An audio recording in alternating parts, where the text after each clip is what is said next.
Hey friends, we are 2 days out from the November 2022 elections, and I want to take some time today to discuss how we got here. Republicans and conservatives did not do so well, or at least as well as projected in the elections. And so I want to talk about why we are in America, why we are where we are. And I could talk about politically, I could talk about Trump and his various endorsements and what that meant, or I could talk about bad candidates run by the Republican Party, but I'm not going to go there. What I'd like to do is go to what I believe is the root cause, which is the current philosophy, sort of the background program running in the philosophical minds of people, the general population in this country. And so, especially talking about a lot of like middle of the road independent voters and things like that. And so, this country, as we all know, was founded on somewhat Christian principles. There was this idea that freedom and the purpose of freedom and rights was so that we had a means to do the right thing, right? So freedom was just a tool that we would use to do the right thing. And there was such a thing as duty, first to God and then to family and then to country, where you would give of yourself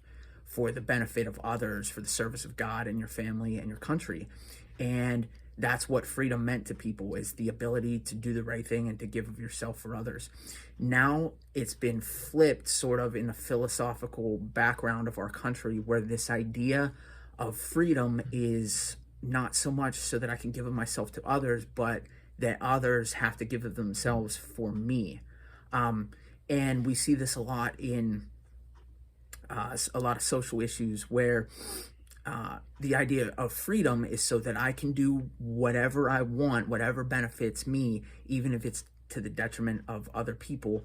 They wouldn't say they would go out and harm other people, but that is often what ends up happening. So the freedom of self-expression comes across in various ways, such as if it becomes inconvenient for them to have a child, they think they can just kill it.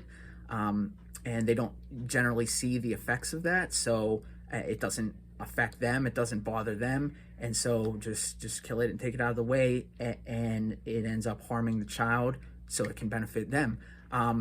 Don't have the money to accomplish things that you want to get done, just spend a lot of money that we don't have, spend other people's money, as long as you can accomplish what you feel needs to be done.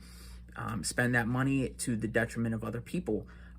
You feel like you want some attention, some notoriety, tell your children that they're trans or that they're not male or female, even though they were born that way, and put that idea in their head and then let it move along.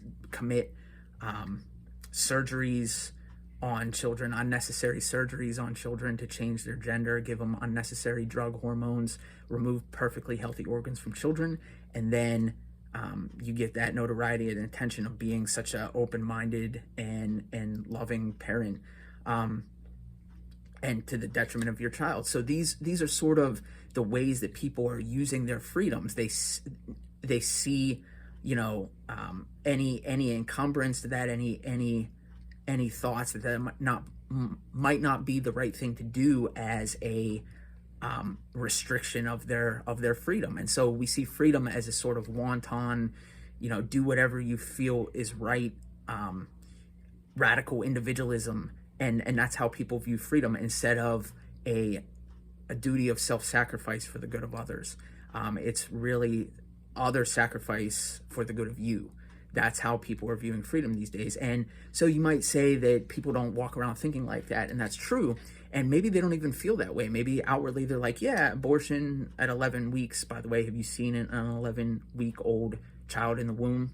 It's pretty developed. But abortion at 11 weeks, anything past that, we shouldn't allow. Let people be trans, or let people have homosexual marriage, whatever. But maybe don't trans children. Okay, you have these sort of middle of the road policies that you feel are middle of the road. I would say they're not, but you feel they're middle of the road. But then you go and vote for radical leftist politicians. Okay, so you may not feel the way they do, but you're supporting them. All right, so that's sort of how we ended up where we are, is this sort of philosophy of freedom is the radical self-expression, and you must acknowledge that, and you must conform to whatever my idea of my radical self-expression is, or you're wrong, instead of what it used to be, which is duty and the giving of yourself for others. So how do we change that? Speak out against it. Speak out against evil, the killing of babies, the transing of children, other moral evils in this world, and also fulfill duty to God, to family, and to country, and continue to live that way in a self-sacrificial way, and show them what love and freedom really is used for. Thank you.